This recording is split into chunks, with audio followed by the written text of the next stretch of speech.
Redox Day 8. How do we use Table J to determine oxidation reduction reactions?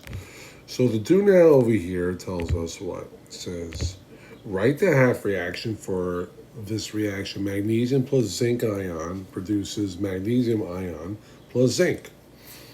So hit pause and come back in 30 seconds. Okay, we're back. So the first thing we learned is that we're going to assign a zero charge for elements that don't have a charge. So now you connect the elements that are the same, right? Mg plus 2. Well, if you notice it goes from 0 to plus 2, that number is going up. So when a number goes up, that represents oxidation. So on the ox line, where it says oxidation, we're simply going to copy what it says. It says Mg.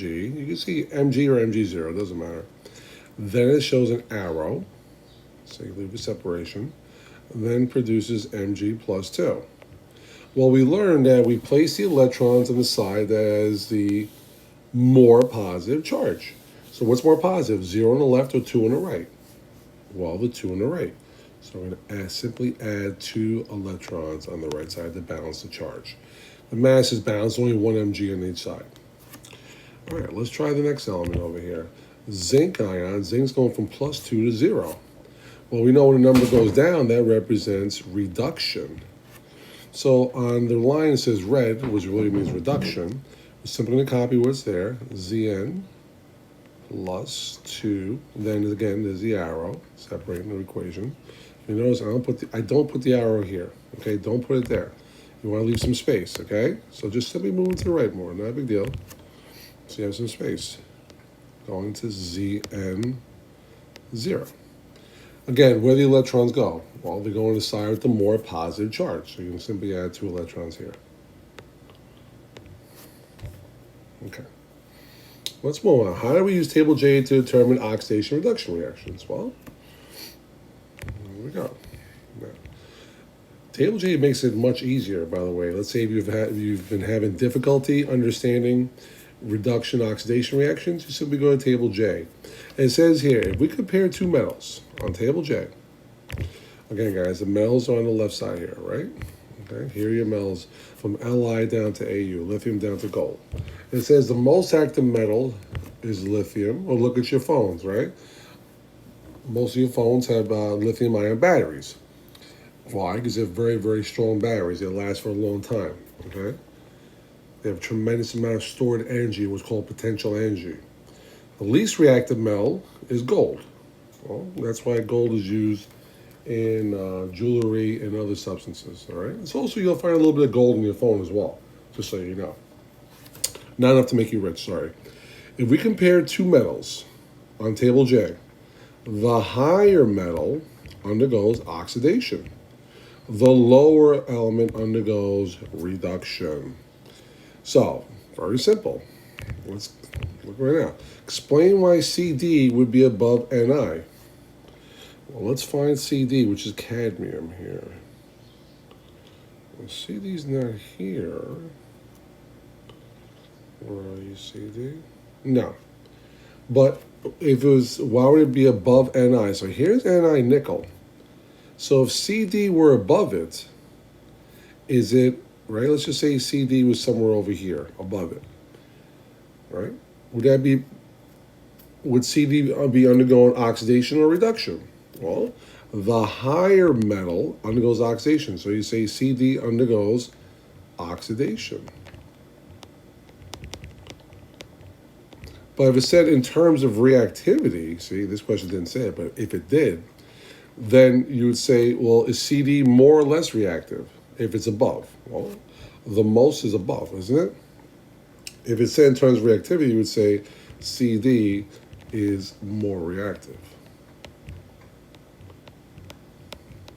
Pretty easy. Okay. All right, let's move on. All right, so let's see what it says here now, okay? Spontaneous reactions of metals. Compare Sn, which is tin, and Au, which is gold. All right, so oxidation and reduction. Well, what did we just say before, guys? We said if you compare 2 metals on Table J, in this case tin and gold, The element that's higher undergoes oxidation. So let's find Sn. Well, here you are. And let's find gold. Au, aurum. There it is. So we said the element that's higher undergoes what? Well, the higher one undergoes oxidation. So 10 or Sn undergoes oxidation while the lower element undergoes reduction. Pretty easy. All right. Let's go over the next one over here. Now it says over here, the element on the left of the arrow with a zero charge is higher. Zero charge is higher on the table. So here's element with zero charge, right? Here we go. Here we go. Here we go. So I'm just showing you something here, okay? There are two elements here, aluminum and zinc. If the element on the left with zero charge is higher on table J, then the element on the right, the reaction is spontaneous. So which of these two reactions on the bottom here would be a spontaneous reaction? Hit pause and look it up yourself right now on table J. Okay, we're back. Well, aluminum, let's find where they are, guys, all right? So aluminum is right there, okay? Zinc is underneath it. So if the element on the left is higher than the element on the right, the reaction is spontaneous. So element on the left with a zero charge. Well, this has a zero charge here. Aluminum. Is aluminum higher? Well, here's aluminum. And here's zinc. Yep. Aluminum is higher than zinc with a zero charge. This reaction would be spontaneous. And this one, zinc on the left, is lower than aluminum. That would not be spontaneous. Okay? Let's move on. By the way, the same rule applies to nonmetals, okay? If the element on the left, let's read together, okay? If the element on the left of the arrow again with zero charge, right, on the left, is higher in table J than the element on the right, the reaction is spontaneous. So, we have only 4 nonmetals here, right? It says which reaction is spontaneous for these nonmetals. So don't look at the bottom, I'll be here, okay? We have fluorine, chlorine, bromine, iodine. There's 4 of them, correct? 1, 2, 3, 4. Good. So now, look at the reactions over here on number 1, 2, 3, and 4. Well, if you notice over here, again, if the element on the left is higher than the element on the right with zero charge, spontaneous. So these are compounds. Forget about the compounds. Forget by compounds. We don't care about those. We care about the elements. Now, they all have zero charge here, right? 0, 0. 0, 0, 0. There's no charge given to it, right? 0, 0.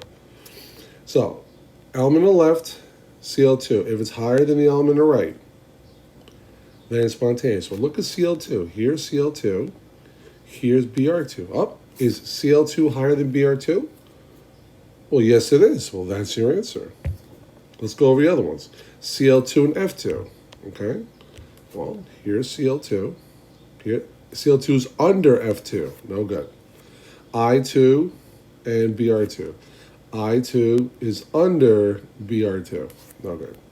I2 and F2. I2 is under F2. No good. So that's why it's your answer.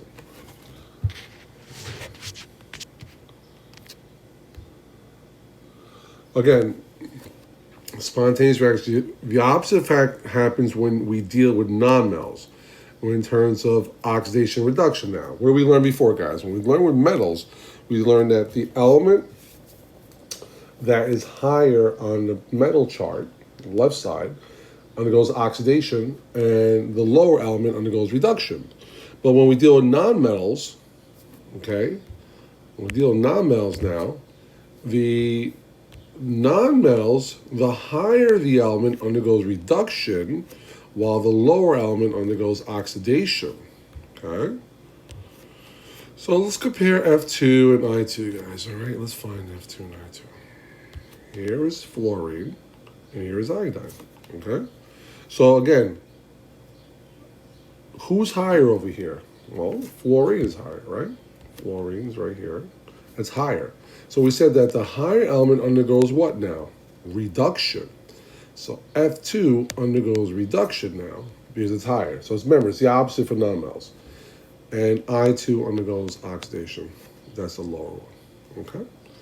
All right. No. Hold on. Didn't want that. All right, whatever.